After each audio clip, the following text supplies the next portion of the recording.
ठीक है बच्चों, कल क्या पढ़ रहे थे हम, उसको थोड़ा सा रिवाइज कर सर दूंगा सर फिर एक्सक्यूज मी सर सर हाँ बोलो बच्चे बोलो।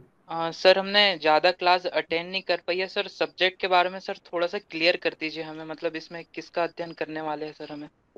कौन बोल रहा है ये? सर चितरंजन। आज फर्स्ट टाइम क्लास अटेंड कर रहे हो क्या? Sir sir second time attend कर रहे हैं, पर सर अच्छा, थोड़ा सा आप बता दीजिएगा तो थोड़ा तुमने ठीक ये रहेगा। ये बात अपने दोस्तों से पता करने की कोशिश नहीं की? हम्म, हम्म। नहीं अब सर सिलेबस आप। सिलेबस देखने की कोशिश नहीं की? तो ठीक तुम्हें है खुद ही सर आप। तुम्हें खुद ही आइडिया लग जाता कि कौन सा सब्जेक्ट है जी सर। है ना? नहीं नहीं, सब्जेक्ट ये बात सर सब्जेक्ट। को बोलने की बजाय ये बात अपने जो स्टूडेंट है, जो क्लास जी अटेंड कर चुके हैं, उनसे जी पूछते तुम ज्यादा बेटर होता है। और सिलेबस देखते तो और आइडिया हो जाता कि क्या किस बारे में सब्जेक्ट जी सर। है ना। जी सर हाँ। और सब्जेक्ट के नाम से ही पता चल रहा है कि सब्जेक्ट किस बारे में है। हाँ सर हाँ। क्या है सब्जेक्ट का नाम? Sir electrical and electronics measurement sir. वही। तो मेजरमेंट है ना, मेजरिंग इंस्ट्रूमेंट होगा, हाँ मेजरमेंट होगा है ना। हाँ हाँ सर, यस सर। तो नाम से ही समझ में आ रहा है कि हम मेजरिंग इंस्ट्रूमेंट के बारे में पढ़ने वाले हैं। जी सर। जितने भी इलेक्ट्रिकल में जो जो मेजरिंग इंस्ट्रूमेंट यूज होते हैं उन इंस्ट्रूमेंट के बारे में हम पढ़ने वाले हैं। सिंपल सी बात है ना, इसमें ऐसा कुछ विशेष नहीं है। जी सर। और इसके जो वीडियो लेक्चर है वो मैंने अपलोड कर दिए, देखिए तुमने? नहीं सर, सर आज चेक करता हूँ सर, मैं देख हाँ लेता हूँ। चेक करो, मेरा नाम सर्च करो यूट्यूब पे तो मेरा चैनल आ जाएगा, वहाँ वहाँ प्ले लिस्ट पर जाना। और जी कम सर। से कम 2 3 4 वीडियो मैंने डाल दिए वहाँ पर। जी तो जी। शुरुआत से मैंने डाले फर्स्ट क्लास से, तो जी जितना तुम्हारा छूटा हुआ है सब रिकवर हो जाएगा। ओके सर, थैंक ठीक यू। है, जी। चलो ठीक है बच्चे। अभी इसलिए मैं बाकी बच्चों का टाइम वेस्ट नहीं करूंगा क्योंकि वैसे ही कम क्लासेस लग रही है बच्चों की अभी के टाइम। ठीक है बच्चों, देखो मेरी स्क्रीन शो हो रही है क्या बच्चों आपको? Yes sir. Yes sir. ठीक है बच्चों, अभी हमारा जो टॉपिक चल रहा है, जो प्रीवियस क्लास में हमारा जो टॉपिक चालू हुआ था, वो चालू हुआ था कि इरर क्या है। तो इरर का एक जनरल आइडिया हमने ले लिया था कि मेजर्ड वैल्यू और माइनस ट्रू वैल्यू, या फिर टेक्निकल टर्म में बोले तो सिस्टम आउटपुट में से सिस्टम इनपुट को माइनस कर दे तो इरर आ जाती है। ये हमने बहुत अच्छे से डिटेल में देख लिया था ना, पूरे एक्सपेरिमेंट के साथ में, कि इरर क्या है, मेजर्ड वैल्यू माइनस। और एक एग्जांपल भी दिया था मैंने आपको, याद करो, वो 10.9 एम्पियर और अमीटर ने जो रीडिंग दी थी वो 10.4। तो इसमें जो ट्रू वैल्यू होगी वो कितनी होगी, जो मेजर कितना कर रहा है 10.4 और ट्रू वैल्यू 10.9, वहां हमने देख लिया था एग्जाम्पल में। ठीक है, फिर उसके बाद मैंने आपको बताया कि क्लासिफिकेशन ऑफ इरर, जो इरर का क्लासिफिकेशन किया मैंने। तो इरर का क्लासिफिकेशन किया तो इरर जो होती है मेनली इतने प्रकार की होती है: gross error, systematic error, interference error, random error. तो अगेंस्ट सिस्टमेटिक इरर को 3 कैटेगरी में बांटा गया है: एक इंस्ट्रूमेंटल इरर, एनवायरमेंटल इरर और ऑब्जर्वेशनल इरर। ठीक है, तो अब डिटेल से पढ़ते हैं। तो हमने सबसे पहले स्टार्टिंग की ग्रॉस इरर से। तो ये ग्रॉस इरर क्या है? सबसे सिंपल लैंग्वेज में बोला जाए तो ऐसी इरर जो ह्यूमन की मिस्टेक के कारण होती है। बहुत सिंपल लैंग्वेज में बोला है, यहाँ जितने भी 3 पॉइंट लिखा है तीनों का सबसे सीधा मतलब एक ही है कि ऐसी इरर जो ह्यूमन की मिस्टेक के कारण होती है, अ, उन इरर को हम ग्रॉस इरर कहते हैं। ठीक है, ये मेन रीजन है। जैसे ह्यूमन मिस्टेक्स पहला पॉइंट मैंने बना दिया। Human mistakes in reading, recording, calculation, calculating the value. अगर ह्यूमन इनमें मिस्टेक करता है, कुल मिला के यहाँ भी ह्यूमन की मिस्टेक की बात हो रही है। रॉन्ग कंप्यूटेशन ऑफ रिजल्ट, उसने गलत कंप्यूटेशन कर लिया रिजल्ट का, तो गलत डेरिवेशन कर लिया, कहीं कुछ गलत वैल्यू पुट कर दी कैलकुलेशन के टाइम में। इनकरेक्ट एडजस्टमेंट, इनकरेक्ट एडजस्टमेंट में मैंने आपको बताया था कि कुछ मेजरिंग इंस्ट्रूमेंट है जो हॉरिजॉन्टल प्लेस करने पे करेक्ट रीडिंग देते हैं, लेकिन आपने वर्टिकल रख के मेजर कर लिया तो गलत, कुछ डिफरेंट रीडिंग देंगे, कुछ हट के रीडिंग देंगे, वो जो एक्चुअल देना चाहिए वो नहीं देंगे। कुछ इंस्ट्रूमेंट है जो वर्टिकल प्लेसमेंट के लिए डिजाइन होते हैं, आपने उनको हॉरिजॉन्टली प्लेस कर दिया और फिर रीडिंग ले ली। ठीक है, तो ये 3 रीजन है ग्रॉस एरर के। फिर उसके बाद क्या है, कुछ रेमेडी देख लेते हैं कि क्या उपाय क्या है। ये जो ग्रॉस एरर है इनको दूर करना है तो इसके उपाय क्या है। तो सिंपल सा उपाय है कि आप थोड़ा ध्यान रखिए, great care should be taken while reading और रिकॉर्डिंग द वैल्यू। जब आप रीडिंग ले रहे हो या कुछ रिकॉर्डिंग कर रहे हो रीडिंग की, तो थोड़ा ध्यान से लो। भाई यही तरीका है, ह्यूमन की मिस्टेक कैसे दूर हो सकती है, थोड़ा ध्यान रखें। और या फिर और एक तरीका है कि भाई 2 या 2 से ज्यादा रीडिंग लेके देखो, हर बार अगर एक जैसी रीडिंग आ रही है आसपास तो मतलब हम सही सही रीडिंग ले रहे हैं, और हर बार डिफरेंट आ रही है तो फिर कुछ गलती कर रहे हैं।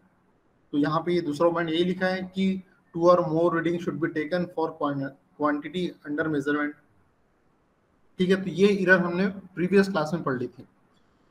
अब हम आगे बढ़ेंगे।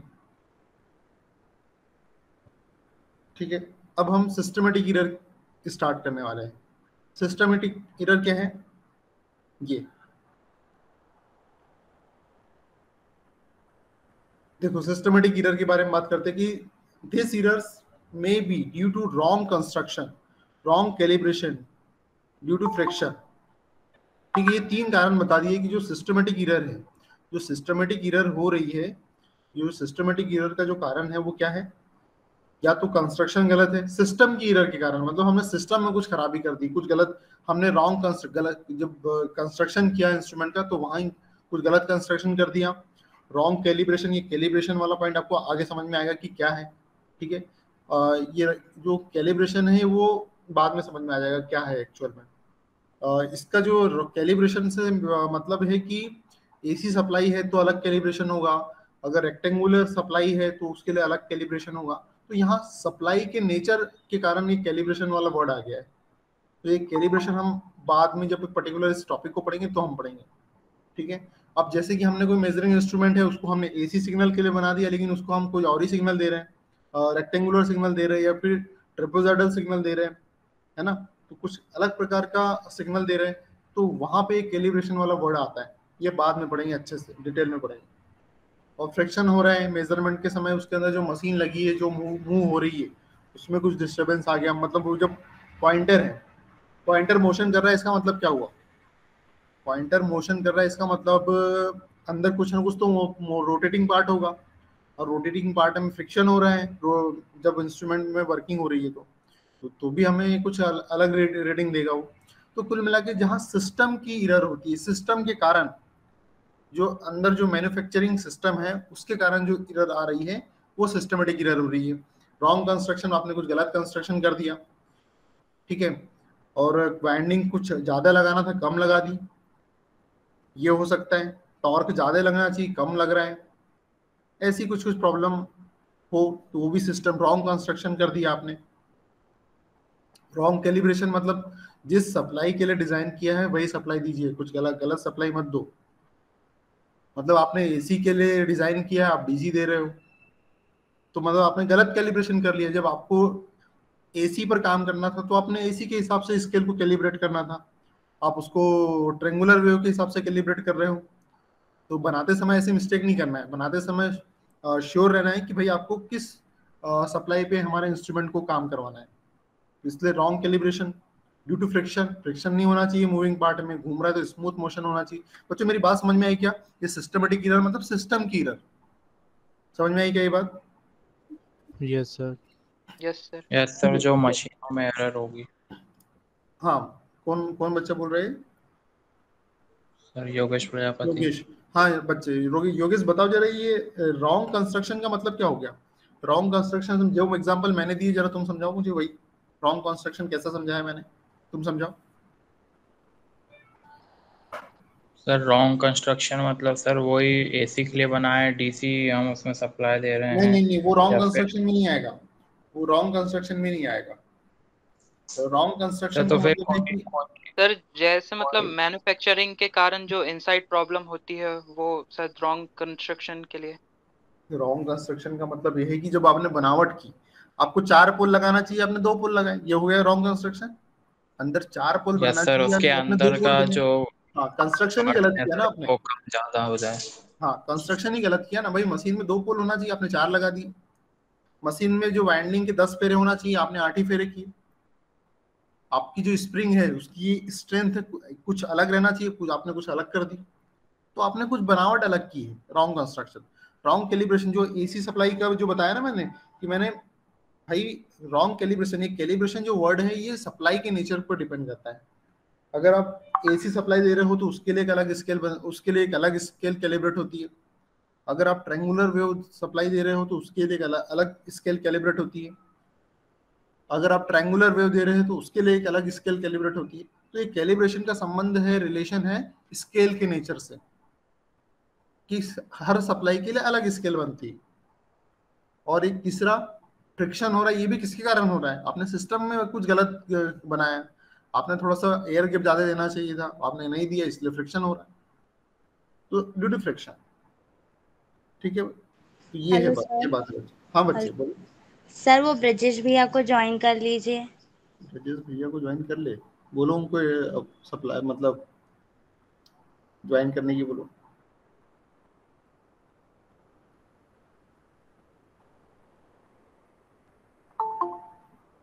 ठीक है, ब्रजेश टाइम पे आओ भाई।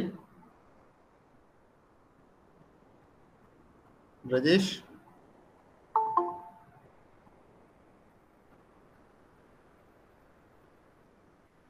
ठीक है बच्चों। तो अब देखो सिस्टमेटिक एरर जो है उसको भी हमने अगेन 3 पार्ट में क्लासिफाइड किया है, डिवाइड किया है। कौन कौन सा? पहला है इंस्ट्रूमेंटल एरर, पहला है इंस्ट्रूमेंटल एरर, दूसरा है एनवायरमेंटल एरर, और थर्ड है ऑब्जर्वेशनल एरर। तो बच्चों सबसे पहले तो ये पूरा कॉपी कर लो, ये मत करना, ये तो मैंने हर बार डाल दिया है, ये मैंने हर बार डाल दिया, इसको हटा दो। बस इतना हेडिंग डालो सिस्टमेटिक एरर, और ये जो पॉइंट है इन्हें कॉपी करो। सॉरी सर, लेट हो गया। ठीक है ब्रजेश, कोई बात नहीं। नहीं सर, और पता ये नहीं वीडियो व्हाट्सएप क्या वीडियो की होता है, कोई रिकॉर्डिंग, नोटिफिकेशन सर, नोटिफिकेशन नहीं आ रहा है। व्हाट्सएप ठीक ओपन ठीक करने के बाद मैसेज आ रहा है मतलब। ठीक ठीक है ब्रजेश, कोई बात नहीं है। इस जो स्क्रीन पे है वो कॉपी करो, बाकी इसका वीडियो तो मिल ही जाएगा आपको, कोई दिक्कत नहीं जी है, जो जी जी। छूटा है वो कवर हो जाएगा। सर वीडियो सर रोज नहीं देखता हूँ आपके। क्या करते हैं? सर देखता हूँ ना वीडियो, लिंक आ जाती है आपकी, उस पे यूट्यूब पे देख लेता हूँ। ठीक है बच्चों, आप आपको सब्सक्राइब मिला कर के लेना देता तो आपको तुरंत नोटिफिकेशन हूँ। मिल सर क्या जाएगा सर, कर जब भी दिया मैं सर, कर अपलोड दिया। करूँ। ओके। सर आपकी वीडियो से यही फायदा है सर, छूट जाता तो मिल जाता है। हाँ वही वही तो बात है। अभी सभी फैकल्टी क्लास नहीं ले रहे होंगे ना, बहुत थोड़ी कम क्लासेस लग रही होगी अभी। हाँ सर, सुबह लगी थी, अभी आपकी आई है। ठीक है, कोई बात नहीं बच्चों, अभी 2-3 दिन में रेगुलर चालू हो जाएगी क्लासेस।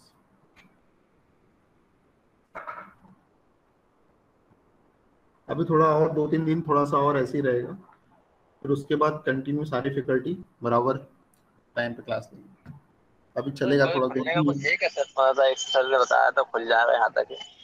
क्या चीज? हाँ, कोई चल कोई रहा है स्कोप यार है ऐसा। होने का? हाँ चल रहा है, ये बात भी चल रही है, पॉसिबिलिटी है।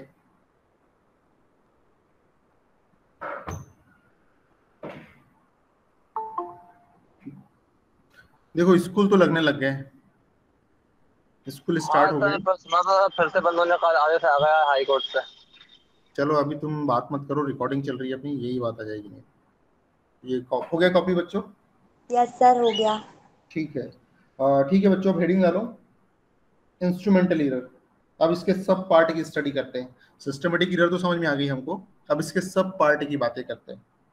अ, चलो ये सब पार्ट की बातें बाद में करेंगे, पहले ये बात कर लेते हैं कि रॉन्ग कंस्ट्रक्शन का मतलब मैंने क्या बताया। रॉन्ग कंस्ट्रक्शन ऐसे नहीं, रॉन्ग कंस्ट्रक्शन एक ऐसा, ये इसके नीचे यहाँ पे रॉन्ग कंस्ट्रक्शन में एग्जांपल लिख लो कि कैसे रॉन्ग कंस्ट्रक्शन।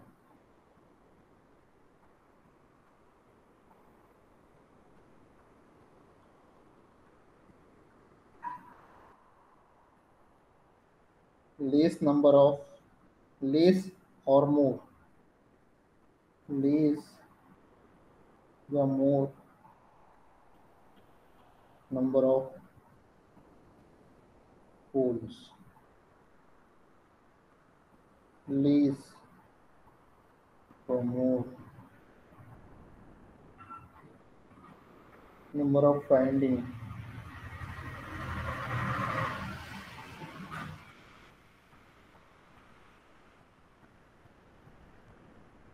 तीसरा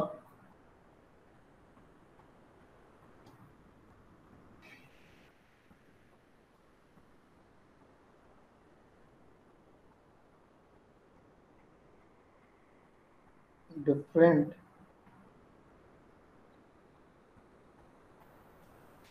strength of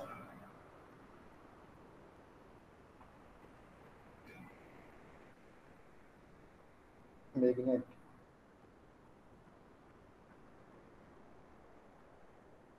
different manufacturing material.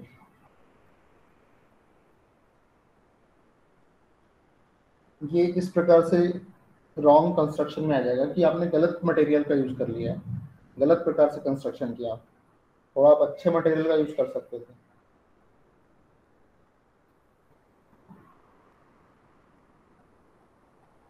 लिख लिया बच्चों?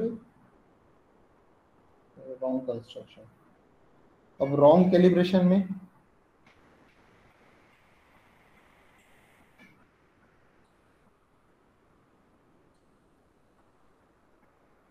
रॉन्ग कैलिब्रेशन, हिंदी मीडियम वाले बच्चे लिखो, इंग्लिश मीडियम वाले बच्चे तो कॉपी कर लो जो मैं लिख रहा हूँ, और हिंदी मीडियम वाले बच्चे लिखो जो मैं बोल रहा हूँ। कैलिब्रेशन का संबंध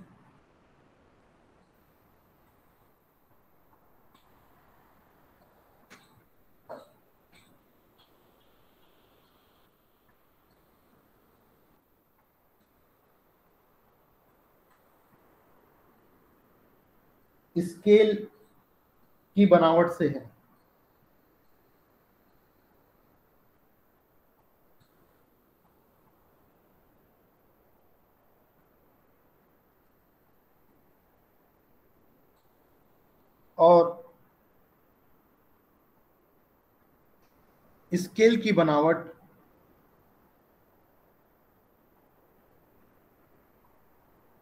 और स्केल की बनावट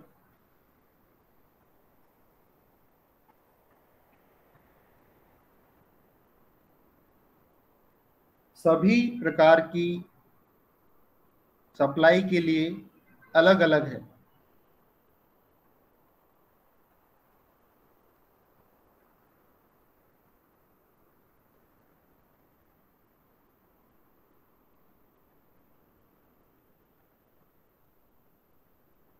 और स्केल की बनावट सभी सप्लाई के लिए अलग अलग है।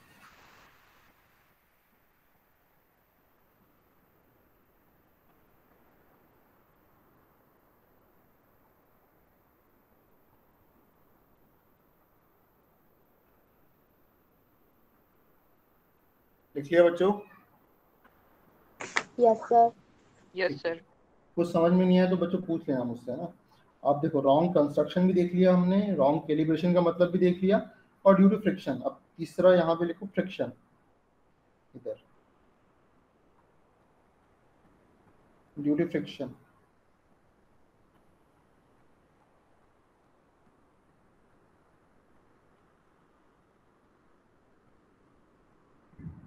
during manufacturing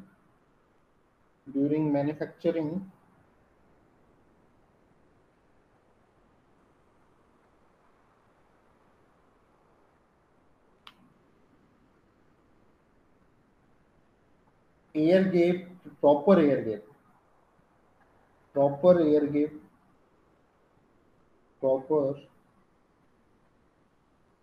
gap should be maintained. Proper air gap should be maintained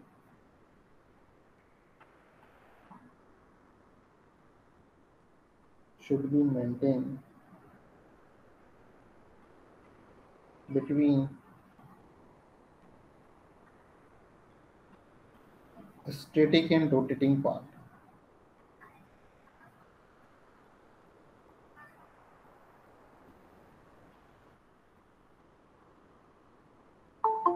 Otherwise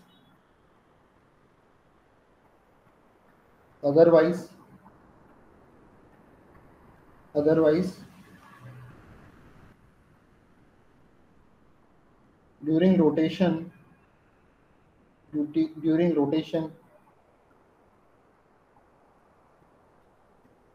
friction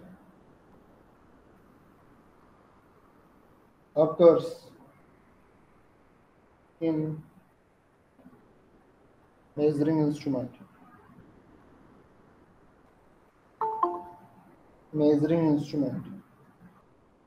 Hindi medium वाले बच्चे लिखो, जब मेजरिंग इंस्ट्रूमेंट मेजरिंग इंस्ट्रूमेंट, जब मेजरिंग इंस्ट्रूमेंट को डिजाइन किया जाता है, जब मेजरिंग इंस्ट्रूमेंट को डिजाइन किया जाता है, जब मेजरिंग इंस्ट्रूमेंट को डिजाइन किया जाता है, तब स्टैटिक पार्ट और रोटेटिंग पार्ट के मध्य, तब स्टैटिक पार्ट और रोटेटिंग पार्ट के मध्य, तब स्टैटिक पार्ट और रोटेटिंग पार्ट के मध्य, तब स्टैटिक पार्ट और रोटेटिंग पार्ट के मध्य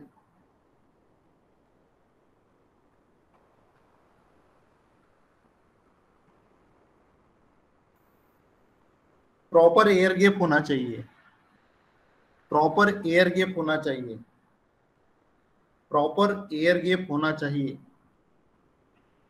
ताकि ताकि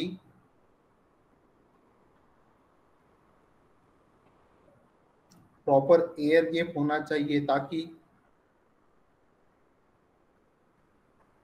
फ्रिक्शन ना हो, ताकि फ्रिक्शन ना हो, ताकि फ्रिक्शन ना हो,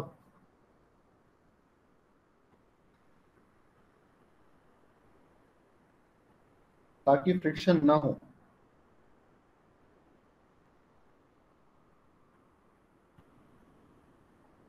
लिखिए बच्चों। सर। Yes sir. ठीक है, अब हेडिंग डालो। हाँ बच्चे बोलो। सर रॉन्ग कैलिब्रेशन का स्क्रीनशॉट लेना था सर, एक बार बता दो। लो। यस सर, हो गया, थैंक यू सर। ठीक है, अब हेडिंग डालो इंस्ट्रूमेंटल एरर, इंस्ट्रूमेंटल एरर।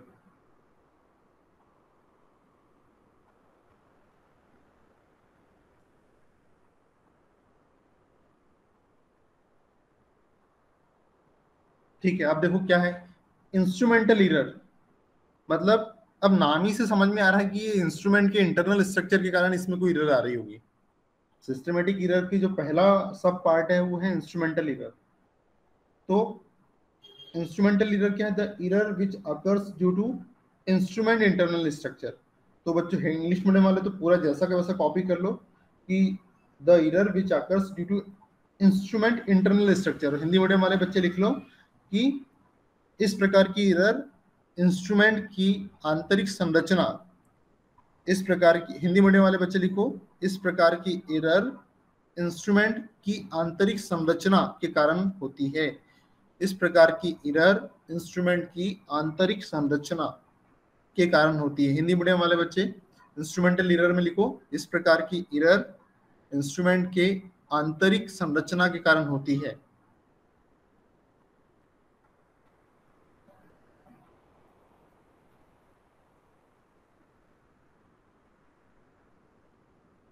अब बच्चों ये इंस्ट्रूमेंटल एरर के ही इन्होंने और कारण दिए हैं। उन्होंने पहला है कि internal disturbance in instrument.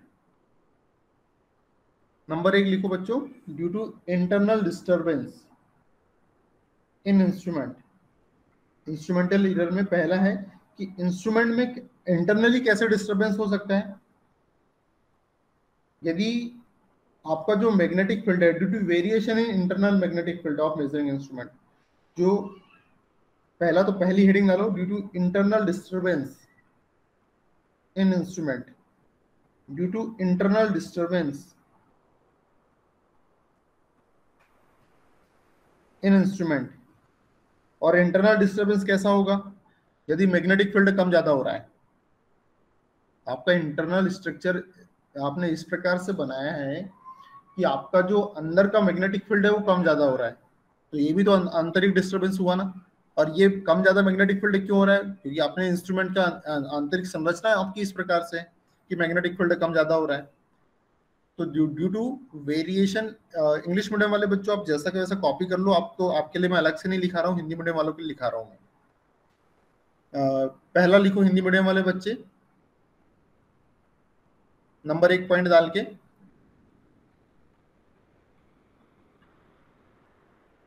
Instrument की आंतरिक इंस्ट्रूमेंट के आंतरिक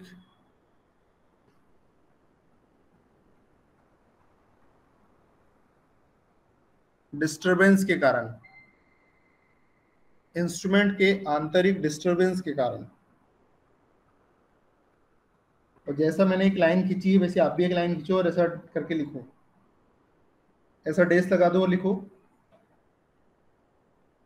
मेजरिंग इंस्ट्रूमेंट, ऐसा डेस लगा दो, लिखो मेजरिंग इंस्ट्रूमेंट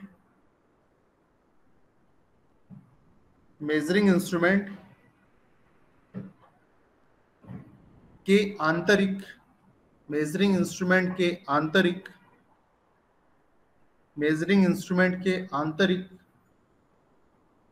चुंबकीय क्षेत्र, मेजरिंग इंस्ट्रूमेंट के आंतरिक चुंबकीय क्षेत्र में परिवर्तन होना। क्या बच्चों मैंने क्या लिखा, जरा बोल के बताओ, बोलो बच्चों क्या लिखा है मैंने, हिंदी मीडियम वाले बच्चे बोलो।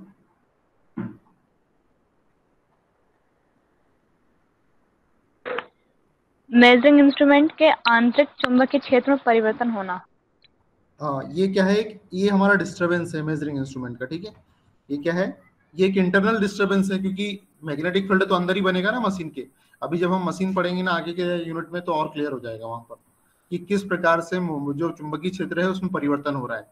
इंटरनल डिस्टरबेंस का एक कारण क्या समझ में आ गया कि चुंबकीय क्षेत्र में परिवर्तन हो रहा है, ठीक है बच्चे। और बच्चे किसने बोला था, एक बार और बोलो। मेजरिंग इंस्ट्रूमेंट के आंतरिक चुंबकीय क्षेत्र में परिवर्तन होना, होने के कारण, फिर ऐसे और एक ऐसा तीर बनाओ, एरो बनाओ।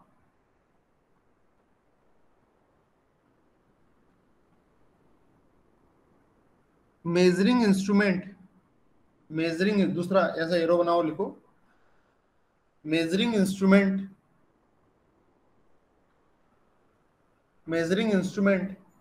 के विभिन्न भागों मतलब डिफरेंट पार्ट, मेजरिंग इंस्ट्रूमेंट के डिफरेंट भाग मतलब डिफरेंट पार्ट, मेजरिंग इंस्ट्रूमेंट के विभिन्न भागों के मध्य घर्षण होना। वियर एंड टियर का मतलब क्या होता है बच्चों, घर्षण होना। मेजरिंग इंस्ट्रूमेंट के डिफरेंट विभिन्न भागों के मध्य घर्षण होना, ये भी एक आंतरिक डिस्टरबेंस है।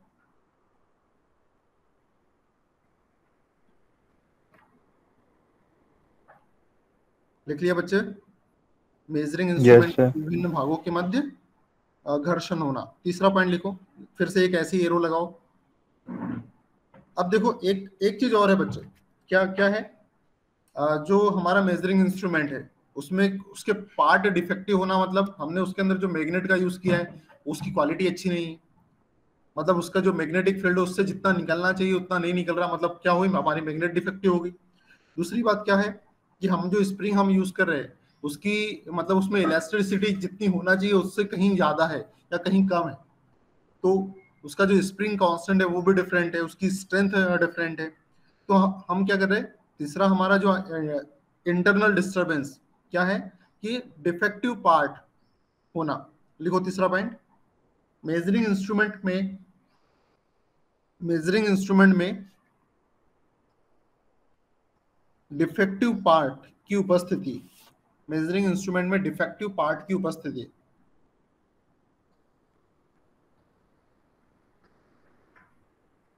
कुल मिला के बच्चों हमने अभी जो पढ़ा था ना ये ग्रॉस एरर, तो ग्रॉस एरर के कुछ पॉइंट इसमें भी मैच हो रहे हैं, ग्रॉस एरर के कुछ पार्ट इसमें भी मैच हो रहे हैं, जैसे कि ये due to misuse of measuring instrument. अगला पॉइंट लिखो, सेकंड पॉइंट लिखो, due to misuse of measuring instrument. Misuse का मतलब ये है कि कुछ मेजरिंग इंस्ट्रूमेंट हम क्या करते हैं, वर्टिकली रखकर फिर हम मेजरमेंट लेते हैं, लेकिन अगर हम उसको हॉरिजॉन्टली रख के मेजरमेंट लेंगे तो क्या है, वो हमें डिफरेंट रीडिंग देगा।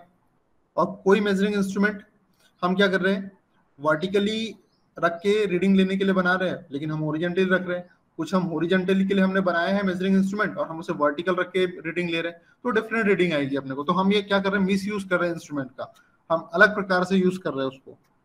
तो ये ग्रॉस एरर में भी है ये पॉइंट, और ये हमारा इंस्ट्रूमेंटल एरर में भी है, ये भी इंस्ट्रूमेंट की एरर है। तो ये दोनों में है ये पॉइंट। तो हिंदी में जो इंग्लिश मीडियम वाले वो तो सीधा कॉपी कर लो जो स्क्रीन के ऊपर लिखा है, हिंदी मीडियम के लिए मैं बोल रहा हूँ। लिखो बच्चों, हिंदी मीडियम वाले बच्चे लिखो, मेजरिंग इंस्ट्रूमेंट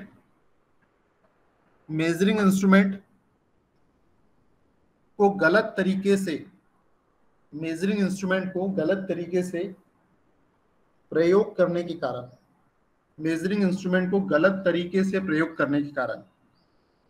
अब वो जो एग्जांपल जो मैंने आपको कल अभी सुबह ही लिखाया था ग्रॉस एरर में, वही पॉइंट यहाँ फिर से लिखाने वाला हूं मैं।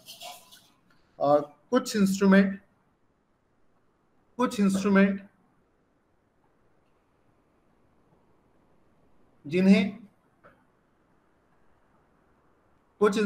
जिन्हें वर्टिकल पोजीशन में रखने पर, कुछ इंस्ट्रूमेंट जिन्हें वर्टिकल पोजीशन में रखने पर, टाइम हो गया क्या बच्चों? 4-5 मिनट बचे हैं। कुछ इंस्ट्रूमेंट, ठीक बच्चे, कुछ इंस्ट्रूमेंट जिन्हें वर्टिकल पोजीशन पर रखने पर, कुछ इंस्ट्रूमेंट जिन्हें वर्टिकल पोजीशन पर रखने पर वे सही रीडिंग देते हैं,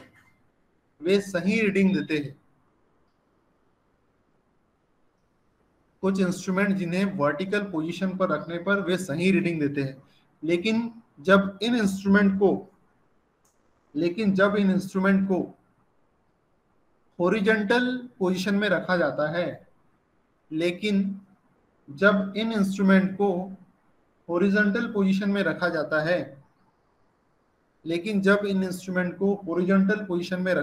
है, हॉरिजॉन्टल मतलब हिंदी मीडियम में क्षैतिज बोलते हैं, हॉरिजॉन्टल पोजीशन में रखा जाता है,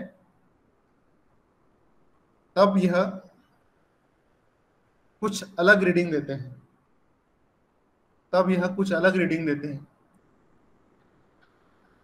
उसी प्रकार से कुछ measuring instrument horizontal position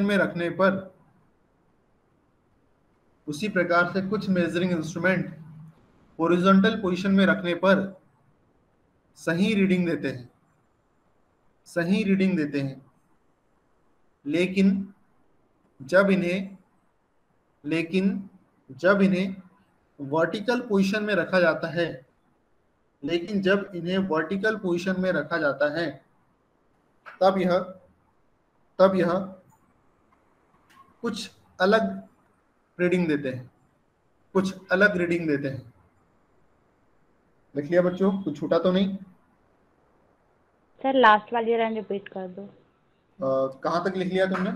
sir vertical position से रखने पर गलत रीडिंग देते हैं। सर इसमें जब इन्हें वर्टिकल पोजीशन में रखा जाता है तब, सर उसके बाद वाली लाइन, तब डिफरेंट रीडिंग देते हैं। एक ही बात है, जो इसको बोला वो भी एक ही बात है, तब डिफरेंट रीडिंग देते हैं, गलत रीडिंग देते हैं, एक ही बात, तब कुछ अलग डिफरेंट रीडिंग देंगे। अब सिंपल सी बात है, कोई मेजरिंग इंस्ट्रूमेंट को हमने हॉरिजॉन्टल पोजीशन में रखने पर वो सही रीडिंग दे रहा है, लेकिन वो वर्टिकल पोजीशन में प्रॉपर काम नहीं करता है, तो गलत रीडिंग देगा।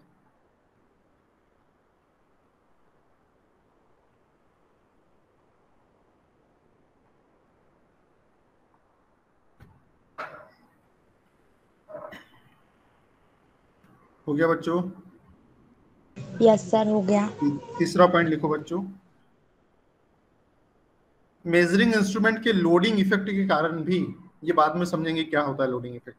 मेजरिंग इंस्ट्रूमेंट के लोडिंग इफेक्ट के कारण भी, अभी सिर्फ लिख लो, मेजरिंग इंस्ट्रूमेंट के लोडिंग इफेक्ट के कारण भी मेजरिंग इंस्ट्रूमेंट, इंग्लिश मीडियम वाले पूरा एज इट इज कॉपी कर लो, हिंदी मीडियम वाले लिख लो। मेजरिंग इंस्ट्रूमेंट में लोडिंग इफेक्ट के कारण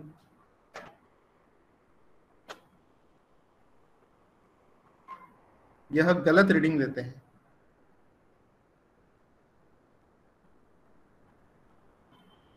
ठीक है बच्चों, बस ये लोडिंग इफेक्ट जब समझाऊंगा तो ये तीसरा पॉइंट क्लियर हो जाएगा। ठीक है बच्चों, आपका भी टाइम हो गया है, तो यदि कुछ पूछना चाहते हो बच्चों तो पूछ सकते हो आप उससे। सर मुझे पूछना था। हाँ बच्चे पूछो। सर मैं लेफ्ट हो गई थी, वो सिस्टमेटिक एरर था ना, उसका डेफिनेशन समझ नहीं आया था। सिस्टमेटिक एरर, हाँ देखो सर। बच्चे मैंने क्या बताया, सिस्टमेटिक एरर क्या होती है, ये जो ऐसी एरर जो रॉन्ग कंस्ट्रक्शन, रॉन्ग कैलिब्रेशन या फिर फ्रिक्शन के कारण हो रही है। रॉन्ग कंस्ट्रक्शन का मतलब क्या हुआ कि भाई कोई मेजरिंग इंस्ट्रूमेंट है जिसमें 10 पोल होना चाहिए, आपने 8 ही लगाए, हुआ wrong construction. Number of winding 10 रहना चाहिए, 10 नंबर ऑफ टर्न्स रहना चाहिए, वाइंडिंग में 8 ही है, गलत हुआ कंस्ट्रक्शन, गलत। आपकी जो मैग्नेटिक स्ट्रेंथ है वो 10 वेबर पर मीटर स्क्वायर होना चाहिए, लेकिन 8 ही है, मतलब डिफरेंट स्ट्रेंथ होगी मैग्नेटिक फील्ड की। आपने कॉपर का यूज करना चाहिए, आपने कुछ अलग एल्यूमिनियम का यूज कर लिया, हुआ रॉन्ग कंस्ट्रक्शन। ये तो पहली बात हुई। तो सिस्टम की एरर इस प्रकार से हो रही है। रॉन्ग कैलिब्रेशन का मतलब ये हुआ कि भाई आपने जो, आपको जब इंस्ट्रूमेंट आप बनाते हो, डिजाइन करते हो, तो उस वक्त आप जब मार्केट जाते हो तो आपको पता है ना कि यार मेरे घर में एसी सप्लाई आती है। आप जब दुकान जाते हो कोई मेजरिंग इंस्ट्रूमेंट खरीदने के लिए, तो आपको पता है कि आपके घर में एसी सप्लाई आती है, तो आप एसी सप्लाई के लिए मेजरिंग इंस्ट्रूमेंट परचेस करोगे, तो उसकी जो स्केल होती है वो अलग होती है। अगर आप एक रेक्टेंगुलर सप्लाई दे रहे हो तो उसके लिए जो स्केल बनेगी वो डिफरेंट होगी। अगर आप एक ट्रेंगुलर सप्लाई दे रहे हो तो उसकी जो स्केल बनती है वो अलग बनती है। तो जो कैलिब्रेशन गलत किया आपने, आपके घर पे एसी सप्लाई है और आपने दुकान से खरीद के ला ट्रेंगुलर वेव वाला मेजरिंग इंस्ट्रूमेंट खरीद के ला दिया, तो गलत रीडिंग देगा, रॉन्ग कैलिब्रेशन हो रहा ड्यू टू फ्रिक्शन। आपने मेजरिंग इंस्ट्रूमेंट डिजाइन किया लेकिन स्टैटिक पार्ट और रोटेटिंग पार्ट के बीच में आपने एक जो प्रॉपर एयर गैप मेंटेन करना चाहिए वो नहीं किया, तो इस वजह से भी मेजरिंग इंस्ट्रूमेंट में एरर आएगी। समझ में आई क्या बच्चे? Yes sir. ठीक है, बस यही बताया था मैंने और कुछ नहीं। ठीक है, और उसके बाद भी ये जो रिकॉर्डिंग है वो तो मिल ही जाएगी आपको। जी सर। ठीक है बच्चों, है ना, तो आप लीव कर सकते हो आज की क्लास के लिए। Thank you sir. Thank you sir. Okay thank you बच्चों, सर। Thank you sir. ठीक है बच्चों, ठीक है। सर मेरी कल की अटेंडेंस रह गई थी सर। बच्चे वो जो ऑटोमेटिक अटेंडेंस लगती है आपकी अब, है ना, जैसे ही मैं क्लास को बंद करता हूँ जितने बच्चे क्लास में थे उनकी ऑटोमेटिक अटेंडेंस लग जाती है। अटेंडेंस ले नहीं रहा हूँ अभी फिलहाल में। ठीक है, लिखने की जरूरत नहीं है, अगर तुम क्लास में होंगे तो तुम्हारी लग गई होगी अटेंडेंस। जी सर। ठीक है बच्चों, चलो लीव करो।